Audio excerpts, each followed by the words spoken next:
5 seconds to go.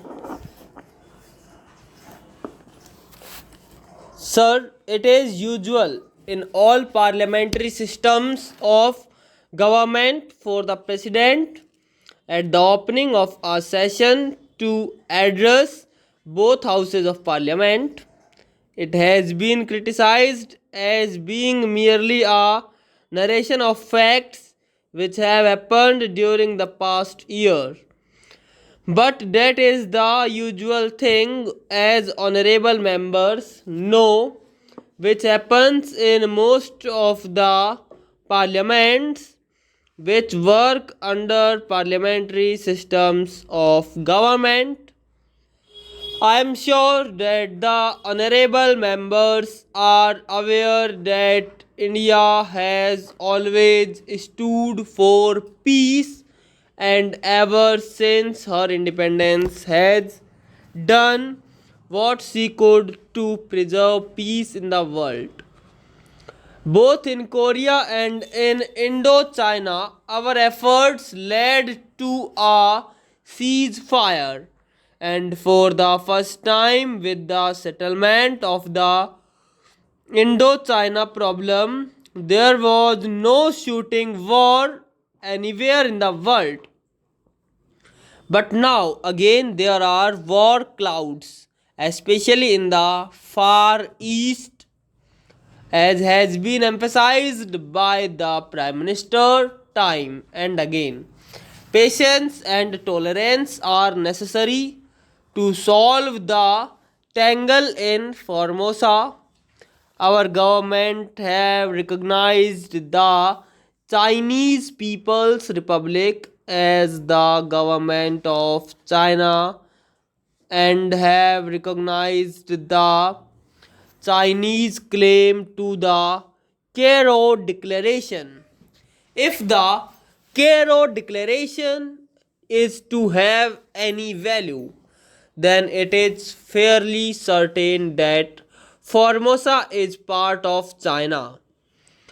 But at the same time, one cannot forget the fact that things have got to be tackled patiently if this problem of Formosa is to be solved in a peaceful manner.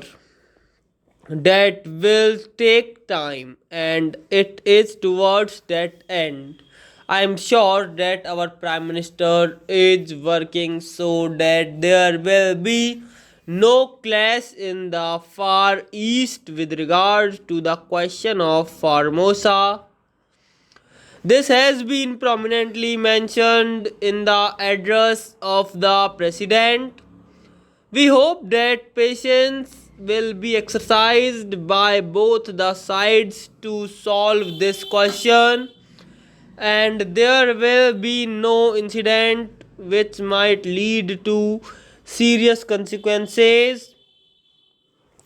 Our agreement with China on Tibet, which formed the basis of the joint statement by China's and our prime ministers regarding Panchshila, must form the main principle through which international tension can be eased and finally peace established.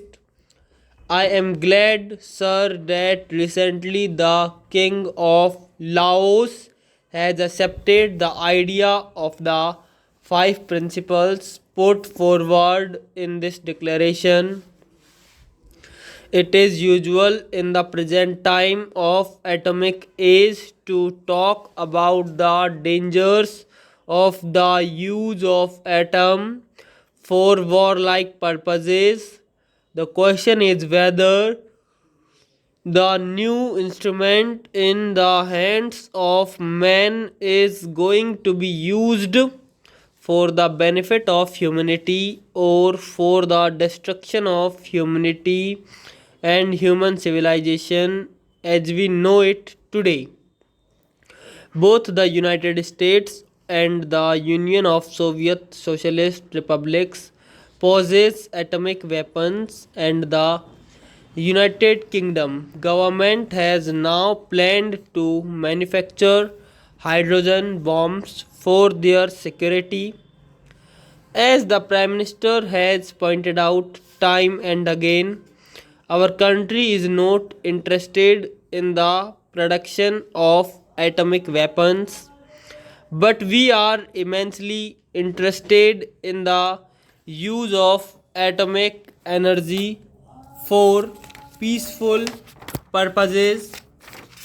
There is no doubt whatever that in the interests of human civilization, these weapons should not only be banned but destroyed.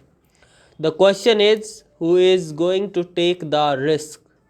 There have been appeals that as the USA was the first nation to manufacture these dangerous weapons and use them, therefore they should set an example by destroying the bombs in their possession.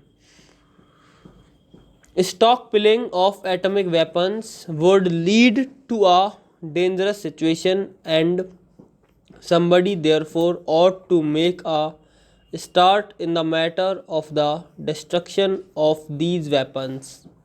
If moral standards are to be the guiding factor, it will be a great help to humanity. If this step can be taken, if only there is courage to do so, the USSR will have to follow suit. But unfortunately, there is the fear complex. Most nations want to protect themselves and want to guard themselves against any surprise attacks by the other side. So the armaments race goes on. They forget that this mentality will eventually lead to war. They think that negotiations can take place only when one can speak from strength, but they forget that two can play at this game. So long as this view is held, the armament race will go on the end. Tension must certainly increase.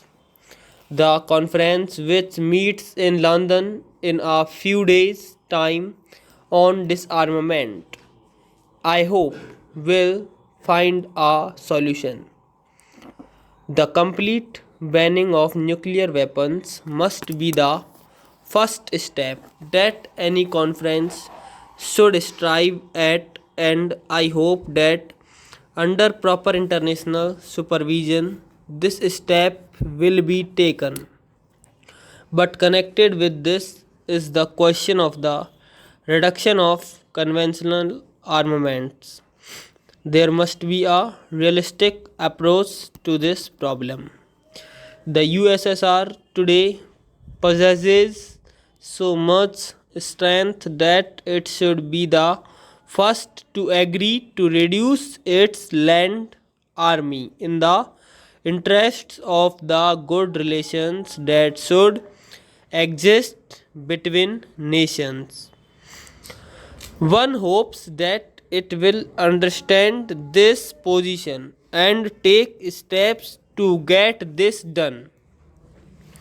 I am glad that the Atomic Energy Commission of the United Nations has recognized that India has a part to play in this field and has asked our leading nuclear scientist Dr. Bhabha to preside over the conference proposed to be held at Geneva. The USSR has promised to show how she has been able to set up a nuclear plant producing electric power.